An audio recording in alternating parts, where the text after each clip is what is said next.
It was just days ago that President Barack Obama stopped here at The Sink, a popular University Hill eatery.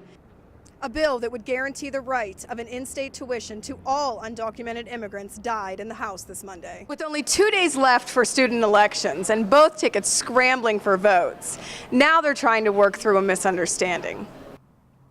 The Denver City Council is set to vote on a bill that would ban urban camping from the Denver city limits. The vote is set for May 14th, and if this legislation passes, the homeless community will have 1 month grace period before they are arrested. If you've ever wondered what it would be like to have the world of Google not at your fingertips but in the blink of an eye, then the answer is here. Google has developed a pair of glasses with a tiny window that streams the net.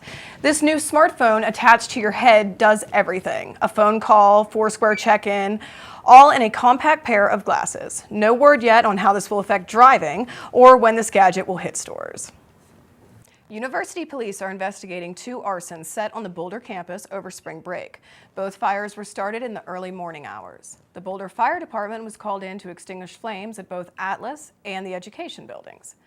Damages are estimated at $800, and CU Police Detective Brian Jordan is urging anyone with information on the fires to call the campus police. In Afghanistan, tensions remain high as control over routine night raids conducted by the U.S. military are being called into question. CNN's Nick Walsh reports on the controversial military tactic that continues to anger Afghan citizens. Food allergies getting you down? Well, you're not alone. Coming up after the break, find out how many Americans are dealing with the same thing. The unofficial 420 event started here on Fair and Field in 2003.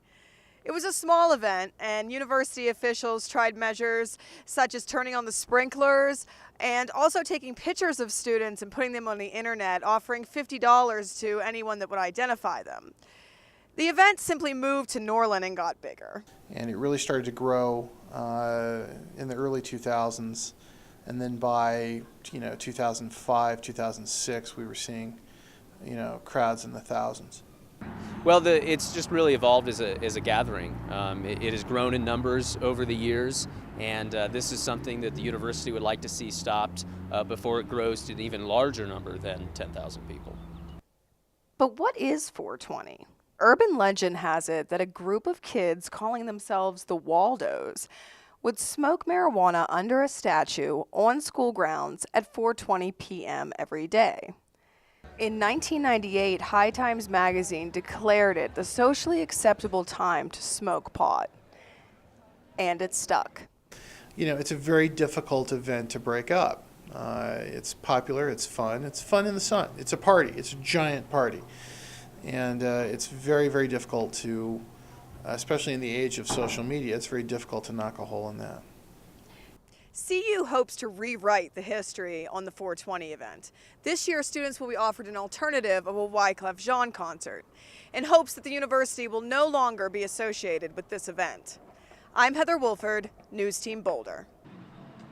Colorado is one of only 2 states in the nation with an initiative to decriminalize marijuana on the ballot this fall. After collecting over 90,000 valid signatures, the campaign to regulate marijuana like alcohol gives Coloradans a chance to amend the state constitution. If passed, Amendment 64 will allow adults 21 and older to possess up to an ounce of marijuana, legally, and the state would then be required to put an excise or duty tax on wholesales.